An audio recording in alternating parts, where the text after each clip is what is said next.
Good morning friends. आज आपण जो काही चॅप्टर सुरू केला होता विद्यार्थी मित्रांनो, मैत्रिणींनो, कोणता चॅप्टर होता तो? Life processing living organism part first. यामध्ये आपण अगोदर सगळे पॉइंट पाहिलेले आहेत. पहा कोणकोणते पॉइंट पाहिले होते आपण या चॅप्टर मध्ये. Life process, living organisms and life process बघितला होता. Living organism and energy production, एनर्जीचं प्रोडक्शन कसं होतं ते आपण पाहिलं होतं. देन ॲरोबिक आणि अनॅरोबिक रेस्पिरेशन्स द्वारे एनर्जीचं प्रोडक्शन कसं करतात ऑर्गॅनिझम्स हे आपण पाहिलं होतं.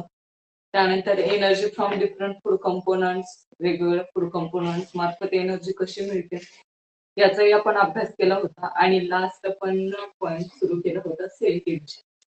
सेल डिव्हिजनचंही आपण इंट्रोडक्शन पाहिलं होतं. आणि सेल डिव्हिजनचे जे 2 टाइप्स पडलेली आहेत, मायटोसिस आणि मिओसिस, तर या दोन्ही आपल्याला टाइप्सचा काय करायचंय आज अभ्यास करायचा आहे. ओके, मग यामध्ये आपल्याला फर्स्ट जे टाइप बघायचा होता तो होता मायटोसिस.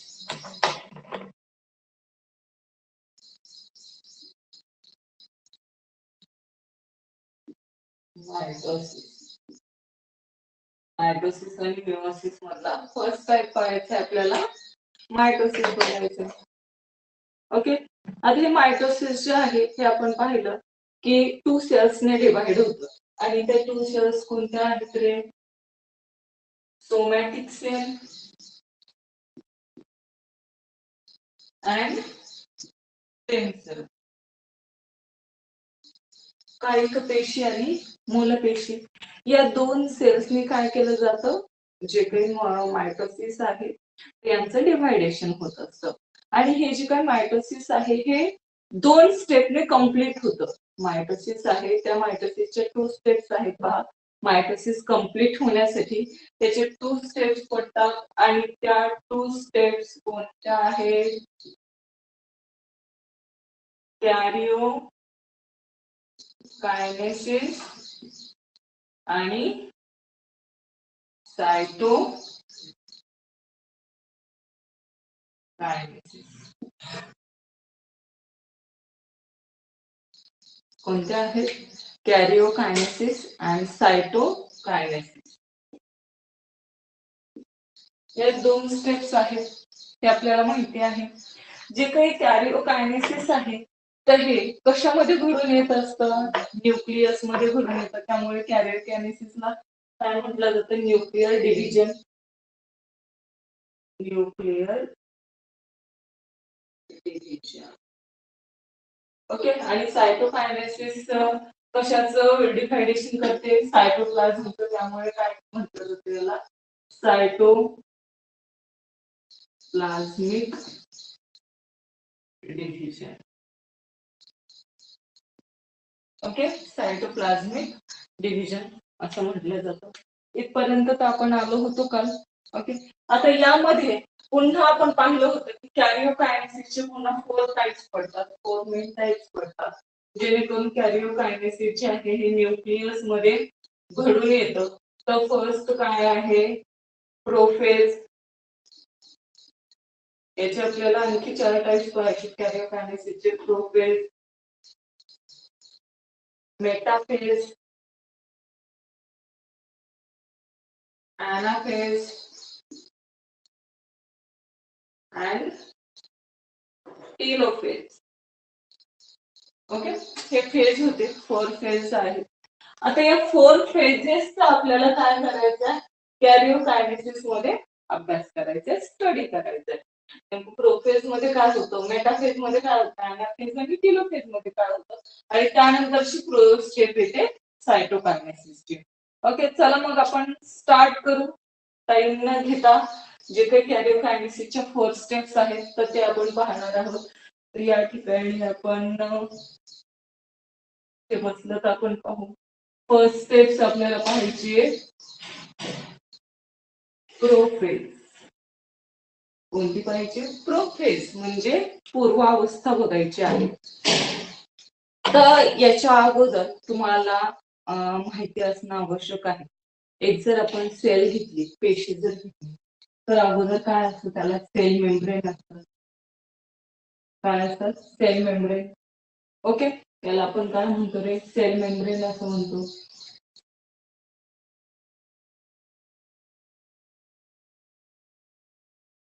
या सेल मेम्ब्रेन मध्ये काय असतात रे? न्यूक्लियस असतो. म्हणजे जी सेल आहे तर त्या सेल मध्ये काय असतो? न्यूक्लियस असतो. याला आपण काय म्हणतो? न्यूक्लियस. ओके, काय असतं? न्यूक्लियस. हे माहिती आहे. आता या न्यूक्लियस मध्ये काय असतं रे? न्यूक्लिओलस असतं. या न्यूक्लियस मध्ये सुद्धा काय असतो? एक न्यूक्लिओलस असतो.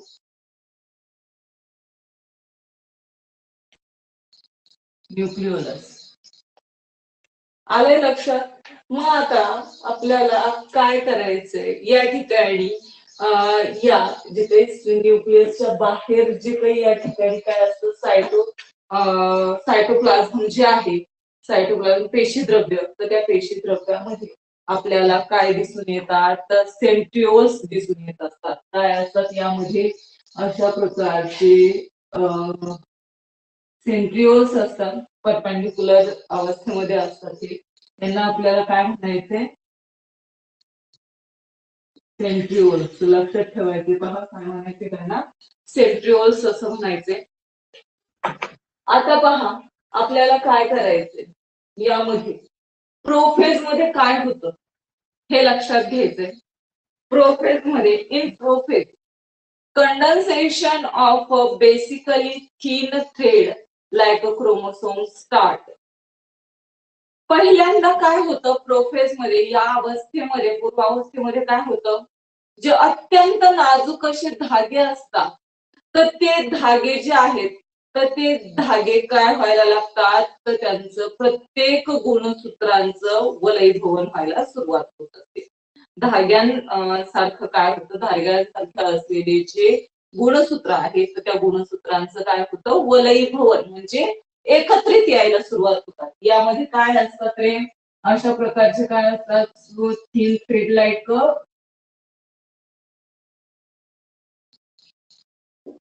Thread like chromosomes.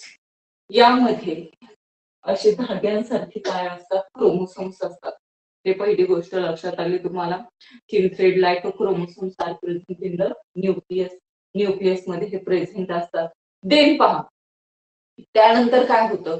हे जे काही थिन थ्रेड लाईक क्रोमोसोम जे आहेत, ते कंडेन्स झाल्यामुळे, कंडेन्स म्हणजे काय? वलयीभवन होत असल्यामुळे हे काय होतात? थिक होत जातात आणि शॉर्ट होत जातात. काय होत जातात? थिक म्हणजे जाड होतात आणि शॉर्ट होतात म्हणजे लहान आकडू होतात.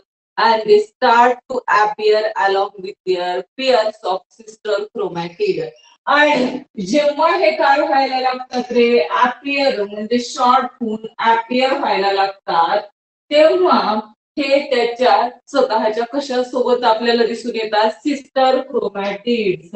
म्हणजे अशा प्रकारे हे काय होतात रे? आपल्याला नंतर हे क्रोमोसोम्स दिसून येतात, पेअर्सने दिसून येतात. कशाने दिसून येतात? पेअर्सने. मग आता हे जे तुम्हाला दिसत आहेत की नाही, हे दोन वरचे आर्म्स, तर हे दोन आर्म्स जे आहेत त्यांना काय म्हटलं जातं? Sister chromatid.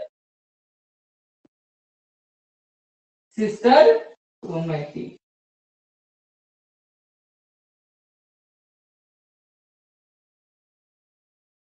सिस्टर क्रोमॅटिड्स असं म्हटलं जातं. ओके, कशाला म्हणतात? हे जे दोन आर्म सारखे दिसत आहेत तर त्यांना काय म्हटलं जातं? सिस्टर क्रोमॅटिड म्हणतात. जेव्हा काय होतात? हे बिकम थिक अँड शॉर्ट.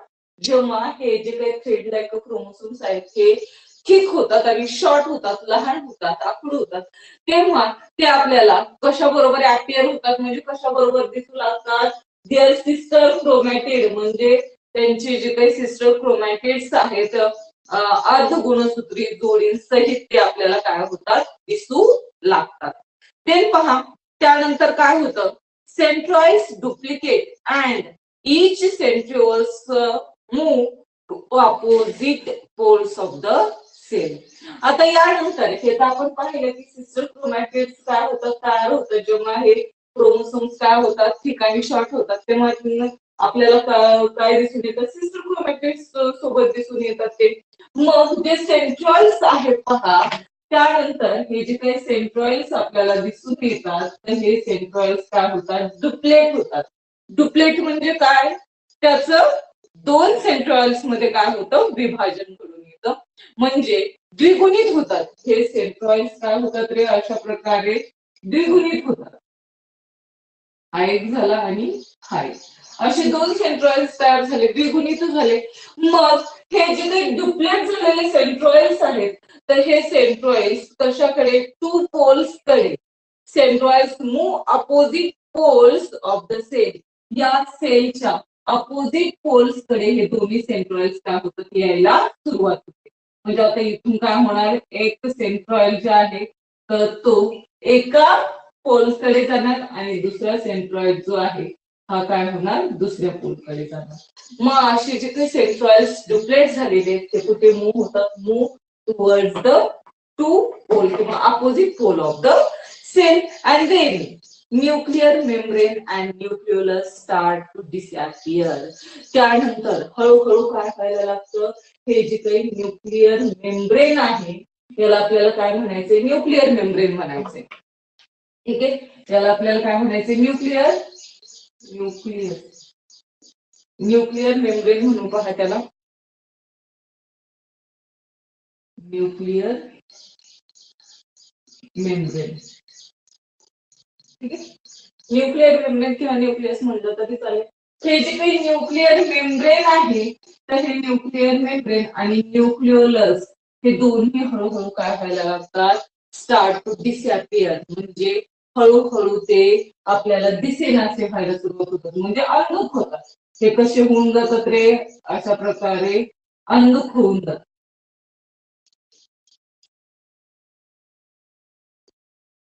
दिसतंय तुम्हाला, अशा प्रकारे काय होतं, हे डिसअपियर व्हायला सुरुवात होते. न्यूक्लियर मेम्ब्रेन आणि न्यूक्लियोलस स्टार्ट टू डिसअपियर. हे कोणत्या स्टेप मध्ये झालं, प्रोफेज मध्ये. आलं लक्षात प्रोफेजचं सगळ्यांना, काय सांगितलंय ते. शेवटी तुम्हाला याच्यावरची पॉइंट मी सेंड करेल, कोणते लिहायचे ते. इथपर्यंत लक्षात आलंय का, प्रोफेज मध्ये काय होतं, थिन थ्रेडला एक क्रोमोसोम काय होतात, थिक अँड शॉर्ट होतात, आणि हे कशाबरोबर अपियर व्हायला सुरुवात होते, सिस्टर क्रोमॅटिड सोबत. देन सेंट्रॉइड्स जे असतात, centroids duplet, and this two centroids are move towards the opposite pole of the cell, and nuclear membrane and nucleolus start to disappear in prophase. Prophase मध्ये nucleolus आणि nuclear membrane काय होतात, disappear व्हायला सुरुवात होते. आणि नेक्स्ट त्या पुढची स्टेप येते ती कोणती आहे, मेटाफेज. सेकंड स्टेप कोणती आहे, मेटाफेज. आता या मेटाफेज मध्ये काय होतं, मध्यावस्था आहे, यामध्ये काय होतं, nuclear membrane and nucleolus completely disappear in prophase. Metaphase मध्ये काय होतं, हे जे काही न्यूक्लियर मेम्ब्रेन आहे, न्यूक्लियर मेम्ब्रेन अँड न्यूक्लियोलस हे दोन्ही पण काय होतात, कम्प्लिटली डिसअपियर होऊन जातात, पूर्णतः नाहीसे होतात. दिसतायत का आपल्याला, आता दिसून येत नाही.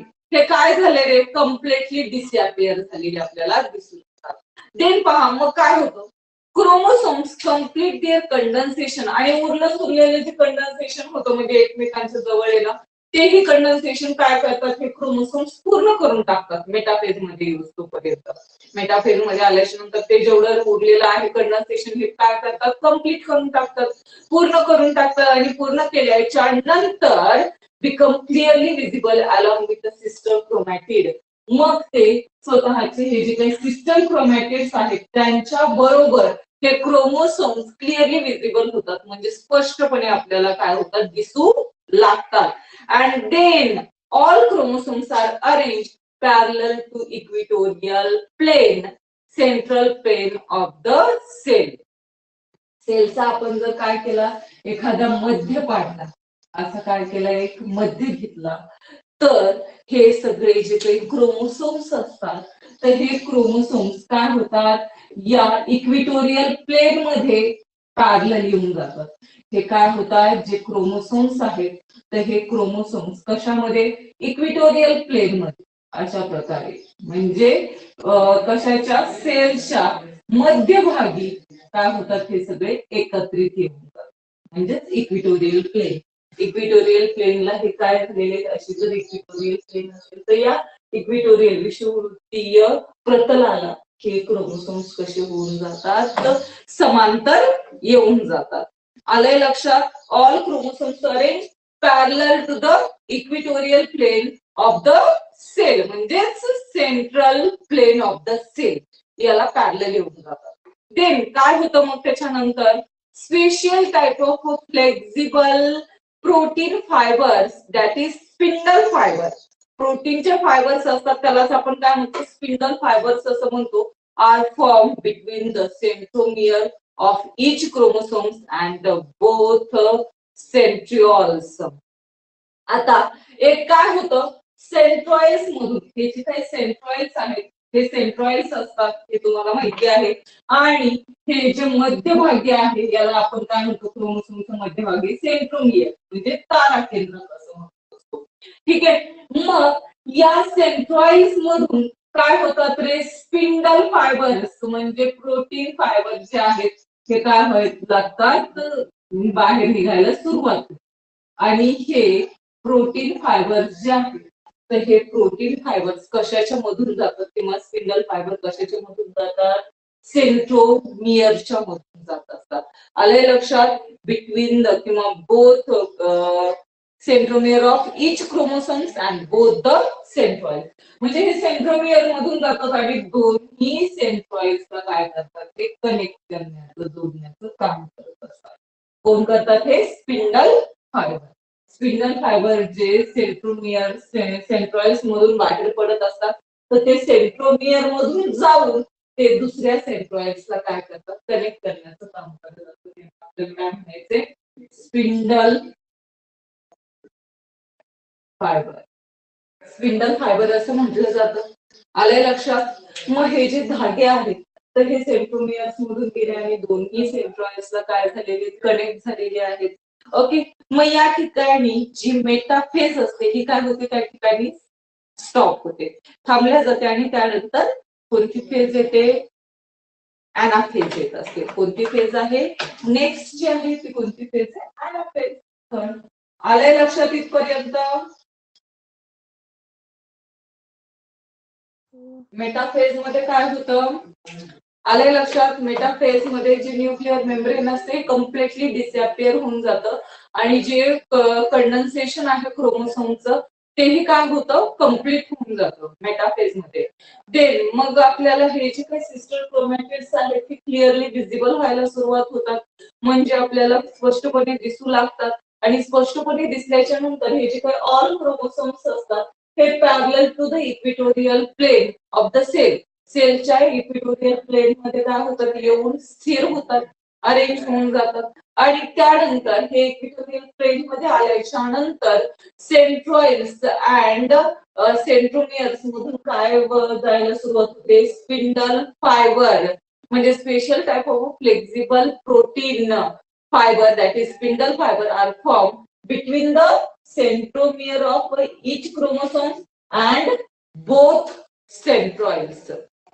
यामधून स्पिंडल फायबर तयार झाल्याचं आपल्याला दिसून येतं. या ठिकाणी मेटाफेज स्टॉप होते आणि त्यानंतर अॅनाफेजला सुरुवात होते. अॅनाफेज मध्ये काय होतं पहा, सेंट्रोमियर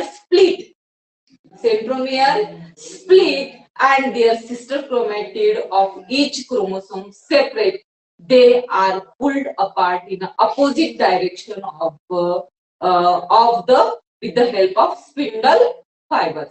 आता या ठिकाणी काय होतं, जे काही सिस्टर क्रोमॅटिड्स असतात तर अशा प्रकारचे काय असतात, हे सिस्टर क्रोमॅटिड्स असतात. ओके, आपण असं काढलंय पण अशा प्रकारचे काय असतात, हे सिस्टर क्रोमॅटिड्स असतात. आता हे काय होतं, जेव्हा हे स्पिंडल फायबर्सने काय केलेले, हे जोडल्या गेलेले, स्पिंडल फायबरने काय झालेले, जोडल्या गेलेले, दोन्ही पण आपल्याला माहिती आहे हे स्पिंडल फायबरने कशाला जोडलेली इथे सेंट्रॉइड्सला जोडलेली आहे. मग यामध्ये अॅनाफेज मध्ये काय होतं, हे जे काही सिस्टर क्रोमॅटिड्स असतात, इच क्रोमोसोम्स, प्रत्येक क्रोमोसोम्स मध्ये असे दोन काय असतात, सिस्टर क्रोमॅटिड्स असतात. तर हे सिस्टर क्रोमॅटिड या अॅनाफेज मध्ये सेपरेट व्हायला सुरुवात होते. काय व्हायला सुरुवात होते? सेपरेट. म्हणजे हा जो भाग आहे, इकडचा भाग काय होणार, इकडे जाणार, आणि इकडचा भाग काय होणार, इकडे जाणार. असे काय होतात, हे सिस्टर क्रोमॅटिड जे आहेत हे सेपरेट व्हायला सुरुवात होते. कशामध्ये? In anaphase. झाले का सेपरेट? ते सेपरेट झाल्याच्या नंतर पहा, they are pulled apart in opposite direction with the help of spindle fibre. या स्पिंडल फायबरच्या मदतीने, with the help of spindle fibre, this sister chromatids pull apart of opposite pole. या दोन्ही जे अपोजिट पोल्स आहेत, तर या दोन अपोजिट पोल्स कडे किंवा अपोजिट डायरेक्शनने हे जे काही क्रोमोसोम्स आहेत किंवा सिस्टर क्रोमॅटिड जे आहेत हे काय केले जातात, स्पिंडल फायबर मार्फत स्वतःकडे खेचल्या जातात. मग हे काय होणार, एकमेकांकडे अपोजिट डायरेक्शनने हे स्पिंडल फायबर काय करतात, सेंट्रॉइड्स कडे खेचल्या जातात. मग आता त्यानंतर काय होतं, chromosomes become pull appear like a bunch of bananas.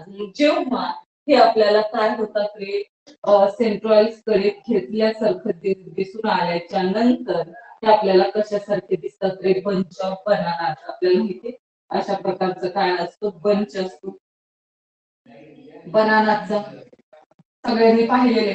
मग अशा प्रकारे हे क्रोमोसोम जेव्हा पुल केली जातात, ओढली जातात सेंट्रॉइड्स कडे, तेव्हा ते आपल्याला कशासारखे दिसतात, बंच ऑफ बनानास. म्हणजे जो आंब्याचा, सगळ्या आंबा झाला, केळींचा जो गड असतो, तर त्या केळीच्या गडासारखे आपल्याला दिसून येतात. आणि this way each set of chromosomes reach to at two opposite pole of the same. मग अशा प्रकारे हे जे काही सिस्टर क्रोमॅटिड्स आहेत, म्हणजे हे जे क्रोमोसोम्स आहेत, तर हे कुठपर्यंत येऊन पोहोचतात रे, या सेंट्रॉइड्स पर्यंत येऊन पोहोचली जातात. कशापर्यंत येऊन पोहोचली जातात, हे क्रोमोसोम्स सेंट्रॉइड येऊन काय होतात, पोहोचली जातात. आणि या ठिकाणी काय होतं, मग अॅनाफेज जे आहे, हे अॅनाफेज या ठिकाणी स्टॉप होऊन जाते. आले लक्षात? अॅनाफेज स्टॉप होते. आता हे मी फिगर मध्ये दाखवते तुम्हाला.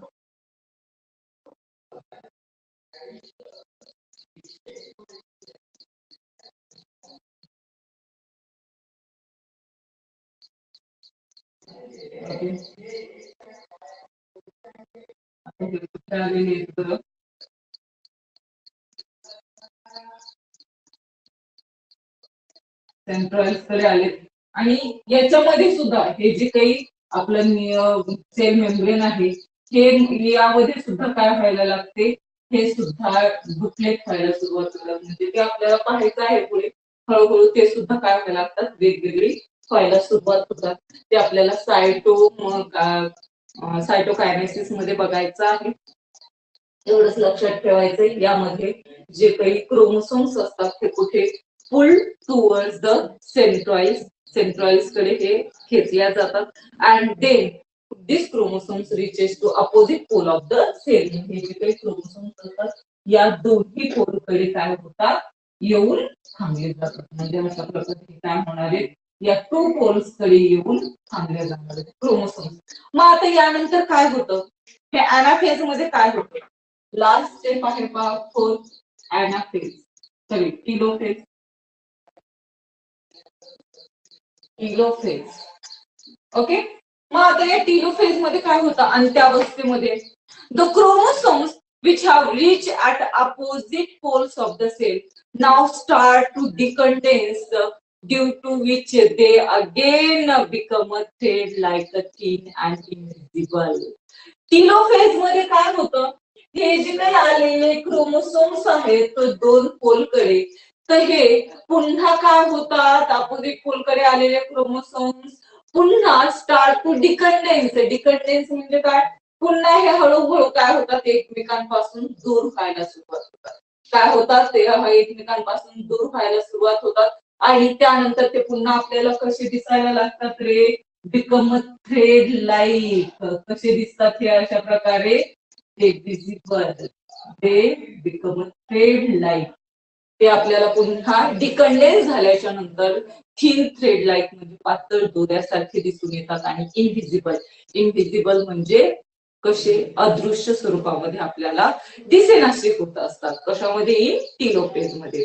Nuclear membrane is a form around each set of chromosomes reach at the pole. जेव्हा हे पोलकडे काय होतात रे, पोलकडे येऊन, टू पोल्सकडे येऊन थांबल्या जातात, तेव्हा पुन्हा त्या भोवती काय तयार होतं? Nuclear membrane. ईच क्रोमोसोम्स म्हणजे प्रत्येक क्रोमोसोमच्या भोवती काय तयार व्हायला सुरुवात होते? न्यूक्लियर मेम्ब्रेन तयार व्हायला सुरुवात होते. And two daughter nuclear form in the cell. आणि या सेल्स मध्ये दोन डॉटर न्यूक्ली पण काय होतात? तयार होतात. दोन केंद्रके, डॉटर न्यूक्ली तयार झाल्याचं, जनक केंद्रके तयार झाल्याचं आपल्याला दिसून येतं या सेल्स मध्ये. Then nucleus also appear in each daughter nucleus. या डॉटर न्यूक्लियस मध्ये आपल्याला काय होतात? न्यूक्लिओलस पण काय होतात? न्यूक्लिओलस म्हणजे केंद्रिका पण काय होते? अपीयर व्हायला सुरुवात होते, म्हणजे केंद्रिका सुद्धा दिसू लागतात. Spindle fibres completely disappear. यामध्ये जे स्पिंडल फायबर्स असतात, तर हे स्पिंडल फायबर काय होतात? कम्प्लिटली डिसअपियर, म्हणजे अगोदरचे जे सेंट्रॉइड्स कडून स्पिंडल फायबर्स आलेली असतात ते पूर्णतः काय होतात? टीलोफेज मध्ये डिसअपियर होऊन जातात, नाहीशी होऊन जातात. आणि या ठिकाणी टीलोफेज काय होते? स्टॉप होते. आले लक्षात? टीलोफेज मध्ये काय होतं? Chromosomes have reach opposite poles of the cell and then start to decondense due to their become a thin thread like and invisible. Then nuclear membrane are formed around each of chromosomes reach at the pole. Pole पाशी गेल्याच्या नंतर त्याभोवती काय तयार व्हायला लागते? Nuclear membrane तयार व्हायला सुरुवात होते. आणि देन काय होतं? these two daughter nuclei are formed in the cell. त्यामध्ये दोन जनक केंद्र काय होतात? तयार झाल्याचं आपल्याला दिसून येतं. आणि nucleus also appear in each daughter nuclei. प्रत्येक डॉटर न्यूक्लियस मध्ये काय? न्यूक्लिओलस काय होतं? न्यूक्लिओलस ही जी काही डॉटर न्यूक्ली आहे त्यामध्ये न्यूक्लिओलस काय होतं? अपीयर व्हायला आपल्याला म्हणजे दिसायला सुरुवात होत असते. आणि स्पिंडल फायबर कम्प्लिटली काय होतात? डिसअपियर होऊन जातात. स्पिंडल फायबर पूर्णतः काय झालेले? डिसअपियर म्हणजे नाहीशी होऊन जात असतात. आणि या ठिकाणी टीलोफेज काय होते? स्टॉप होते. आलंय लक्षात इथपर्यंत सगळ्यांच्या? हो. ओके. आता पहा, आता यानंतर कॅरिओकायनेसिसच्या नंतर काय होते? सायटोकायनेसिस स्टार्ट होतं, परिकलन विभाजन. आता या परिकलन विभाजनामध्ये काय घडून येतं पहा. इन सायटोप्लाझम डिव्हाइड बाय कॅरिओ सायटोकायनेसिस. आता सायटोप्लाझम यामध्ये हे जे काही सायटोप्लाझम आहे, सायटोप्लाझम म्हणजे पेशीद्रव्य आहे, तर याचं विभाजन कशामध्ये होतं रे? सायटोकायनेसिस मध्ये होतं, परिकल विभाजनामध्ये होत असतं. मग आता काय होतं पहा, यामध्ये two new cells are form which are called daughter cell. यामध्ये दोन नवीन पेशी तयार होतात. काय होतात? दोन नवीन पेशी, ही एक तयार होणारी आणि ही एक तयार होणारी. दोन नवीन पेशी काय होतात? यामध्ये two new cells are form. आणि त्याला आपल्याला काय म्हणायचंय? डॉटर सेल्स असं म्हटलं जातं. या दोन ज्या नवीन सेल्स तयार होणार आहेत त्यांना काय म्हणायचंय? डॉटर सेल्स असं म्हटलं जातं.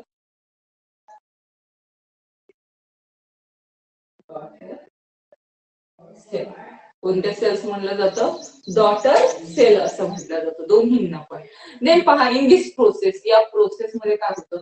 अ notch is a form at equatorial plane in the cells which depend gradually and thereby two new cells are formed. यामध्ये काय होतं? हे ऍनिमल सेल्स चाललंय पहा. अॅनिमल सेल मध्ये काय होतं, एक खाच निर्माण होते, नॉच, त्याला काय म्हणायचं आपल्याला, नॉच म्हणायचे, खाच निर्माण होते. आणि ते डिपेंड ग्रॅज्युअली, की हळूहळू काय होत जाते, ते डीप होत जाते. कशी होत जाते ही, हळूहळू डीप होत जाते, अशा प्रकारे डीप होत जाते.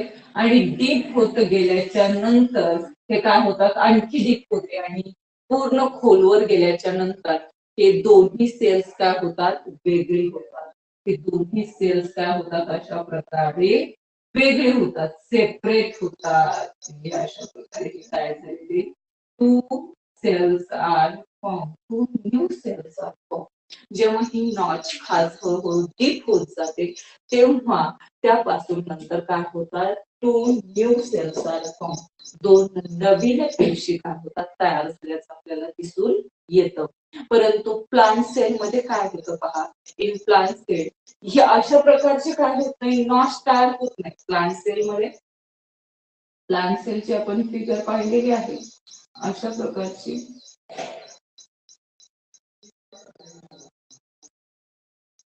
ठीक आहे, अशी काही प्लांट सेलची फिगर असते. ओके, मग या प्लांट सेल मध्ये काय होतं, नॉच तयार होते, म्हणजे अशा प्रकारची खास तयार होणार नाही या सेलसाठी. यामध्ये काय होतं, cell plate is a form exact along the mid line of the sale.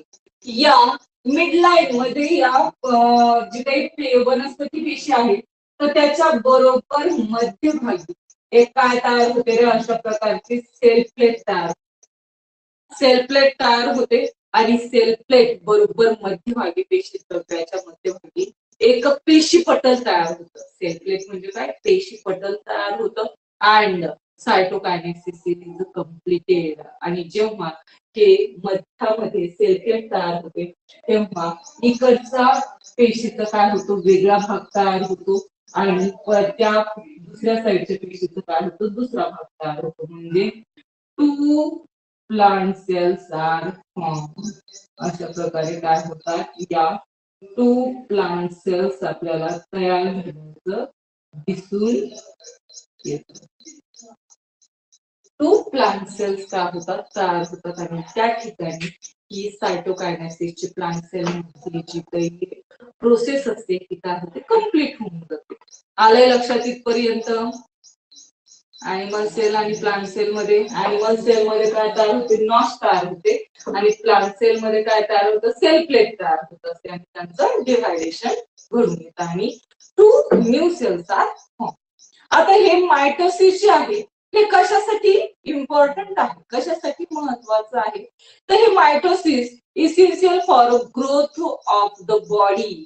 म्हणजे आपल्या शरीराची ग्रोथ, वाढ होण्यासाठी, आपल्या शरीराची जी वाढ होते, तर त्याच्यासाठी हे मायटोसिस काय आहे, उपयुक्त आहे, उपयोगाचं आहे. Then beside that restoration of emaciated body, म्हणजे आपल्या शरीराची झालेली जी झीज आहे तर ती भरून काढण्यासाठी सुद्धा मायटोसिसचा यूज होत असतो. आणखी कशासाठी होतो, वाउंड हिलिंग, म्हणजे आपल्या ज्या जखमा असतात, जखम कुठे झाली असेल, तुम्हाला माहिती आहे आपल्या हाताला पायाला कुठेही जखम झाली असेल तर त्यानंतर ते खपली वगैरे येऊन ते काय होते, भरून जाते. तर हे भरून काढण्यासाठी सुद्धा कशाचा उपयोग होतो, मायटोसिसचा यूज होत असतो. Wound healing, formation of blood, सर्व प्रकारच्या रक्तपेशी तयार करण्यासाठी या सूत्री विभाजन काय असतं, आवश्यक असतं. म्हणजे मायटोसिस हे आवश्यक आहे. कशासाठी आवश्यक आहे पहा, कशासाठी आवश्यक आहे, growth of the body, growth of the body. Then second कशासाठी आवश्यक आहे, रिस्टोरेशन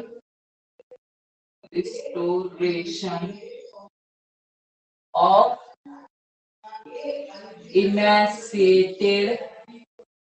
इमॅसिएटेड बॉडी.